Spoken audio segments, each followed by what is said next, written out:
ഐസൺ ജോസ് ചേരുന്നു വാർത്തയുടെ കൂടുതൽ വിവരങ്ങളുമായി. ഐസൺ, 8 യുദ്ധങ്ങൾ അവസാനിപ്പിച്ചു എന്നുള്ള വീരവാദം ഇങ്ങനെ ആവർത്തിക്കുന്ന പ്രവണത ഡൊണാൾഡ് ട്രംപിന്റെ ഭാഗത്തു നിന്നും ഉണ്ടാകുകയാണ്. പക്ഷേ ഭാരതം പാക് സംഘർഷത്തിൽ ഭാരതം കൃത്യമായി നിലപാട് വ്യക്തമാക്കിയതാണ്. നേരത്തെ തന്നെ ട്രംപിന്റെ ഇത്തരം വീരവാദങ്ങളൊക്കെ നമ്മൾ നിഷേധിച്ചതാണ്, തള്ളിയതാണ്. പക്ഷേ എപ്പോഴും ഇങ്ങനെ ഈ വിഷയത്തിന്മേൽ എന്തുകൊണ്ടാണ് ട്രംപ് ഈ വീരവാദം ഇങ്ങനെ മുഴക്കിക്കൊണ്ടിരിക്കുന്നത്? സ്വയം പരിഹാസ്യനാകുന്നൊരു കാഴ്ച കൂടിയല്ലേ കാണാൻ സാധിക്കുന്നത്?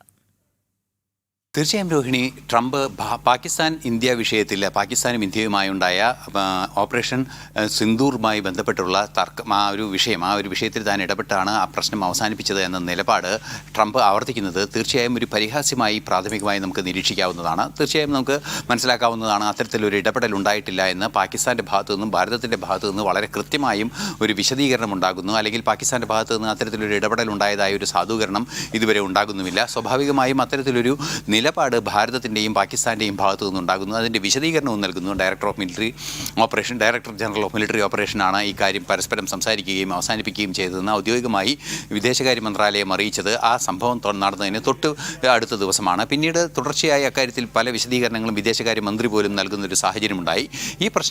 ഈ വസ്തുതകളെല്ലാം നിലനിൽക്കെ വീണ്ടും ട്രംപ് ആവർത്തിക്കുമ്പോൾ സ്വാഭാവികമായും അത് പരിഹസിക്കപ്പെടുന്ന, അല്ലെങ്കിൽ അത് സ്വയം പരിഹാസ്യനാവുന്ന ഒരു സാഹചര്യം തന്നെയാണ് ഉള്ളത്. എങ്കിൽ കൂടി മറ്റൊരു വശം കൂടി രാഷ്ട്രീയ നിരീക്ഷകർ ചൂണ്ടിക്കാണിക്കുന്നുണ്ട്. നിലവിൽ അദ്ദേഹം പറഞ്ഞിട്ടുള്ളത് പാകിസ്ഥാനും ഭാരതവും തമ്മിലുള്ള വലിയൊരു ആണവ യുദ്ധം അവസാനിപ്പിച്ചു എന്ന ഒരു നിലപാടാണ് അറിയിക്കുന്നത്. അതുപോലെ തന്നെ മറ്റൊരു പ്രധാന വിഷയം അദ്ദേഹം പറയുന്നത് അസിം മുനീറിനെ, അതായത് പാകിസ്ഥാൻ്റെ നിലവിലെ ഫീൽഡ് മാർഷലായ പദവിയിലിരിക്കുന്ന അന്നത്തെ കരസേനാ മേധാവി കൂടിയായിരുന്ന അസിം മുനീറിനെ വളരെയധികം വാഴ്ത്തി പറയുന്ന ഒരു സാഹചര്യമുണ്ട്. അതുപോലെ തന്നെ മറ്റൊരു പ്രധാന വിഷയം എടുത്തു പറയുന്നത് ഒരു കോടി ജനങ്ങളുടെ, ഒരു കോടിയോ അതിലേറെയോ ജനങ്ങളുടെ ജീവൻ രക്ഷിക്കാൻ ട്രംപിനെ ഇടപെടാൻ സാധിച്ചുവെന്ന് ഷെഹ്ബാസ് ഷെരീഫ്, പാകിസ്ഥാൻ്റെ പ്രധാനമന്ത്രി തന്നെ പറഞ്ഞുവെന്നും അദ്ദേഹം പറയുന്നുണ്ട്. ഇതിൽ നിന്നെല്ലാം തന്നെ വായിച്ചെടുക്കാവുന്ന മറ്റൊരു കാര്യമുണ്ട്. പാകിസ്ഥാനെ കൂടുതൽ പിന്തുണ നൽകുക, അല്ലെങ്കിൽ പാകിസ്ഥാനെക്കുറിച്ച് കൂടുതൽ സംസാരിക്കുക, പാകിസ്ഥാൻ്റെ നിലപാടുകളോട് ചേർന്ന് നിൽക്കുക. അതുവഴി നേരത്തെ നമുക്കറിയാവുന്നതാണ് 1971 അതേ രീതിയിലേക്ക് അമേരിക്ക മാറുന്നു എന്നൊരു സൂചന തന്നെയാണ് ഇതിൽ നിന്നും മനസ്സിലാക്കാൻ സാധിക്കുന്നത്. അതിൽ പ്രധാനമായും എടുത്തു പറയേണ്ടത് തങ്ങൾ പാകിസ്ഥാനോടൊപ്പമുണ്ട് എന്ന് ലോകത്തോടും സ്വാഭാവികമായും പാകിസ്ഥാനോടും പറയുന്നൊരു രീതിയാണ് ട്രംപിൻ്റെ ഭാഗത്തു നിന്നുണ്ടാകുന്നത്. നേരത്തെ അദ്ദേഹം പറഞ്ഞ വാക്കുകളിൽ നിന്ന് തന്നെ അക്കാര്യം വ്യക്തമാണ്. മറ്റു പല വിഷയങ്ങളും അദ്ദേഹം പരാമർശിക്കുന്നുണ്ട്.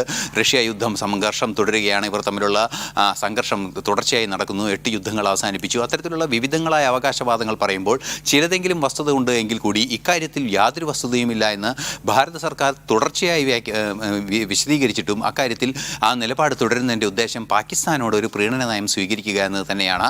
ഇനിയും ഒരു സംഘർഷം ഭാരതവും പാകിസ്ഥാനും തമ്മിലുണ്ടാകുമ്പോൾ അമേരിക്ക തങ്ങളോടൊപ്പം ഉണ്ട് എന്നൊരു ആത്മവിശ്വാസം പാകിസ്ഥാന് നൽകുക എന്ന ഒരു നിലപാടായാണ് ഈ നീക്കങ്ങളെ കണക്കാക്കുന്നത്. സ്വാഭാവികമായും നമുക്കറിയാവുന്നതാണ്, ഇസ്രായേലിലും അതുപോലെ തന്നെ അമേരിക്കയുമായി അടുക്കാനുള്ള നീക്കങ്ങൾ പാകിസ്ഥാൻ നടത്തുന്നു. സ്വാഭാവികമായും പാകിസ്ഥാനിൽ ഒരു ആഭ്യന്തര പ്രശ്നം തന്നെ അത് ഉയർത്തിവിടുന്നു. അത്തരത്തിൽ വിവിധങ്ങളായ വിഷയങ്ങൾ നിലനിൽക്കുന്ന ഒരു സാഹചര്യത്തിൽ പാകിസ്ഥാനിൽ നമുക്ക് നേരത്തെ അറിയാവുന്നതാണ്, അഫ്ഗാനിസ്ഥാൻ ഭാരതവുമായി കൂടുതൽ സഹകരിക്കുകയും അമേരിക്കയെ തള്ളിപ്പറയുകയും ചെയ്യുന്നൊരു സാഹചര്യമുണ്ട്. ഭാരതവുമായി വാണിജ്യ ബന്ധത്തിലെല്ലാം തന്നെ ശക്തമായ സഹകരണം തുടരാനുള്ള നീക്കം അഫ്ഗാനിസ്ഥാനിൽ ആരംഭിക്കുമ്പോൾ ഈ ഏഷ്യൻ രാജ്യങ്ങളിലൊന്നിൽ ഒരു സ്വാധീനം ചെലുത്തുന്നതിനെ പാകിസ്ഥാനായിരിക്കും ഇനി തുടർന്ന് തങ്ങൾക്ക് ഗുണകരമാവുക എന്ന തിരിച്ചറിവിൻ്റെ, അല്ലെങ്കിൽ ആ ഒരു ബോധ്യത്തിൻ്റെ അടിസ്ഥാനത്തിലാണ് അമേരിക്ക ഈ നീക്കങ്ങൾ നടത്തുന്നത്. പക്ഷേ പാകിസ്ഥാൻ ഇക്കാര്യത്തിൽ നിന്നും പഠിക്കേണ്ട പാഠം, തുടർച്ചയായി ഇത്തരത്തിൽ പിന്തുണ എവിടെ നിന്ന് ആർക്ക് നൽകിയാലും അക്കാര്യത്തിൽ ഒരു മാറ്റം വരാൻ അമേരിക്കയ്ക്ക് അധികം സമയം വേണ്ട എന്നൊരു വസ്തുത കൂടി നിലനിൽക്കുന്നു എന്നാണ്.